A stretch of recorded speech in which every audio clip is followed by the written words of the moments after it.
Hey everybody, it's getting to be that time of year where it's getting pretty cold around here, and it'd be pretty nice to have the car warmed up before I came out and got in it to go to work early in the morning.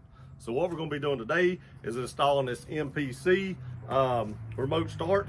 It's actually pretty easy to install. Shouldn't take me more than probably 20 to 30 minutes, and that is including videotaping it. This is a really simple install. When I first thought about installing remote starts, it actually scared me a little bit. I have to be pretty serious with you guys.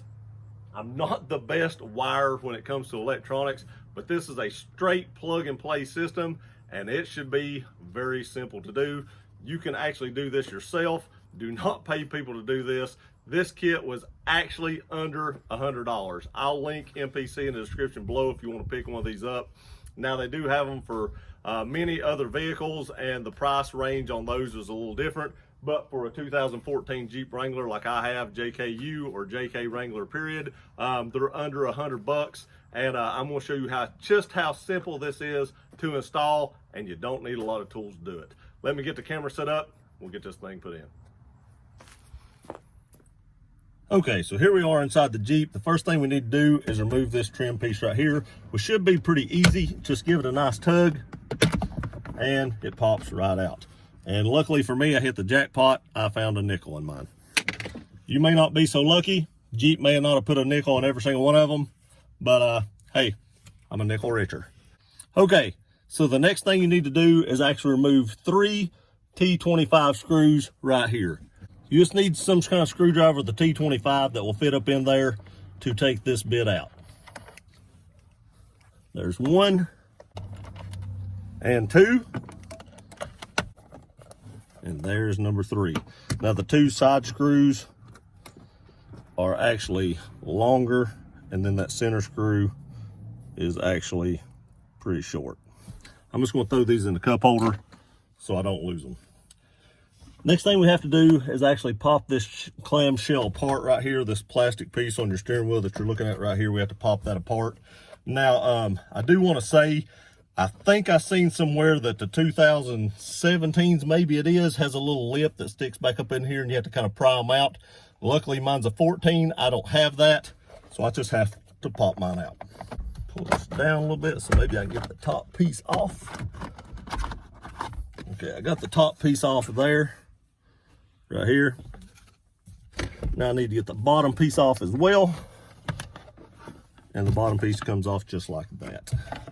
You just have to slide it over the little lever here, and you're good to go. Okay, next, what you have to get loose is this plug right here. Now this plug is going to be hard to get to. There's a little tab on the back that you have to press in to get out. It's not easy to get out. Be very careful because you can break this switch right here off. You don't want to do that. So just take your time to press the back side here, which is hard to get into, and get that pulled out. As soon as I get that out, we'll be right back.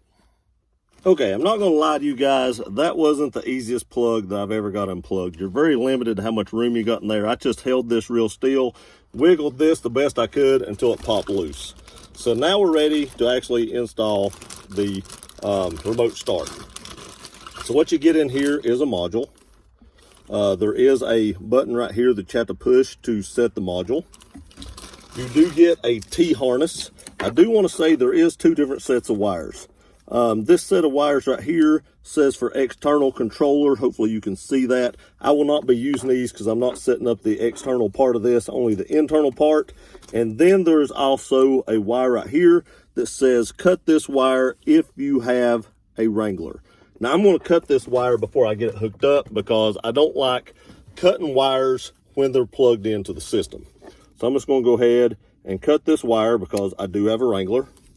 And then I'm actually going to take some black electrical tape here, and I'm going to put over both sides of these wires so it doesn't hit anything and ground out or anything like that, because we don't want that to happen. Okay, so now we're ready to actually hook up this harness. So the first thing we need to do is actually plug this end where this end came out. So you're going to want to actually move this out of the way a little bit. There isn't a lot of room there. And stick it in till you hear the click. Then you want to take the other end of this harness and plug it in there till you hear the click.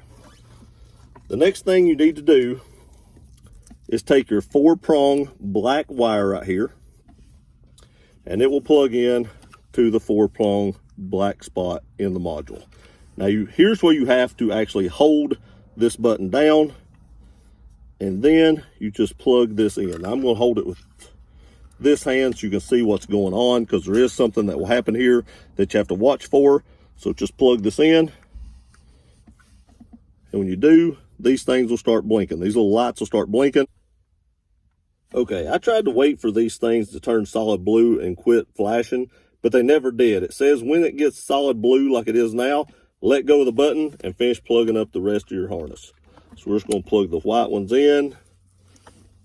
We're going to plug in the 4-pin white connector, and then we're going to plug in the red connector. All these are color coded. Then there is nothing else left to plug in. There's still a white connector here. I think that may go to the external one or something. I'm not sure, but everything is in then. Now what you need to do is actually turn this to the on position. This will start blinking rapidly. Turn this off, and then hit your lock button. And that should be set. I think it said to hit this once after you did that. Now let's see if it works. You should hit this button 3 times.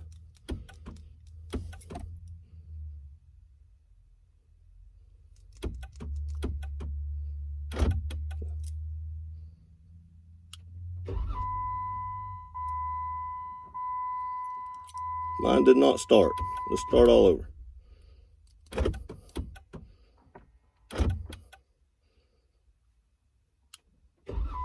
There it went. It does work. I don't know why it didn't want to do it the first time, but you've seen right there, the second time it did fire right up. So let's see if we can kill it. If you hit it 3 times again, it will kill it. So let's go outside, shut the door, see if it works.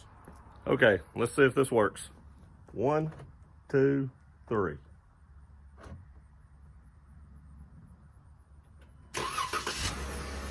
It worked. There you have it.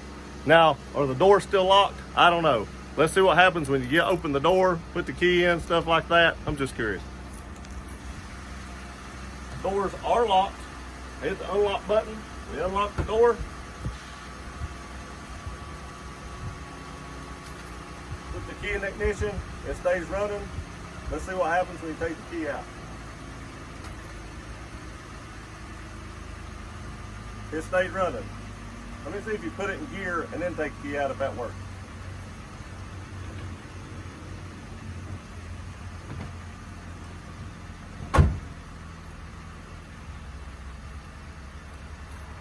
Okay, if we put it in gear, we pull out a little bit. Like we've been driving.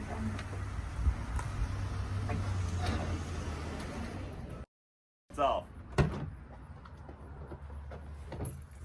So, if you put the key in the ignition and just turn it on, but you don't go anywhere, it won't kill it. If you put the key in the ignition, put it in drive down the road, and then take the key out, it'll kill it. So that's how that works. It does work. I don't know what glitched with it the first time it happened, but it does work. So now all I have to do is hide the wires. Okay, I got this cable hanging in front of you, but what I'm going to do to hide these wires, I'm actually going to take these 2 bolts out right here. Now this metal plate will just come out now. So now we can take all this wire and this module and stick it back in here and zip tie it. Now I'll probably just zip tie it to this right here. I'm gonna go ahead and do that. I'll have my head in the way if I leave you right there. So I'm just gonna go ahead and do that, and I'll show you how I did it here in just a second. Okay, so I just zip tied everything to this main harness right here. And now all we have to do is put our plate back in. Hooks in like so. Put these long screws back in here. Snug these down.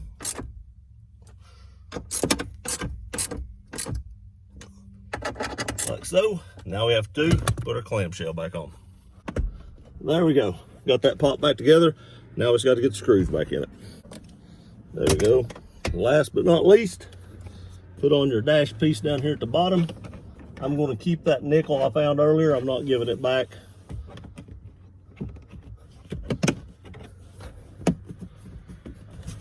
And there you have it, 100% installed.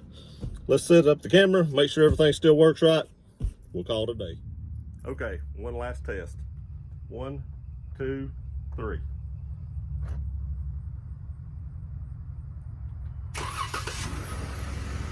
Works just like it's supposed to. There it is. Very, very easy install. Very, very easy. Do not pay somebody to do this, especially on a Jeep Wrangler. Let me go ahead and cut this off. 1, 2, 3. Just like it's supposed to. Especially on a Jeep Wrangler, don't pay anybody to do this. It's very simple. Now I'm going to show you how to stop the beeping. You notice mine didn't beep. There wasn't no beeps at all. So in the morning time, whenever I start this, my neighbor's house and the people in my house, my family won't be woke up to a lot of horns beeping, because if you have a Jeep Wrangler and it's stock, you know, or if you just bought it from the factory, you know it beeps when you push the lock button, and you notice mine didn't. So I'm going to show you how to do that right now. See y'all in a minute. Okay, now I told y'all that I'd show you how to stop that horn from honking, because I don't want that to happen every time I do my remote start. Early in the mornings when I'm leaving for work or something like that, I don't want to wake the whole neighborhood up. So I don't want my horn to be honking whenever I hit this remote 3 times. And you can see right here, it does honk every time you hit that. So let me show you how to cut that off, so when you put in your remote start, you don't have to hear that 3 times in a row. So what you need to do is you'll have to hit the lock button on your key and hold it for 3 to 5 seconds.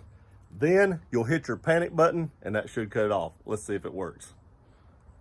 1, 2, 3, 4, 5. Now hit your panic button. And that should have done it. Let's check.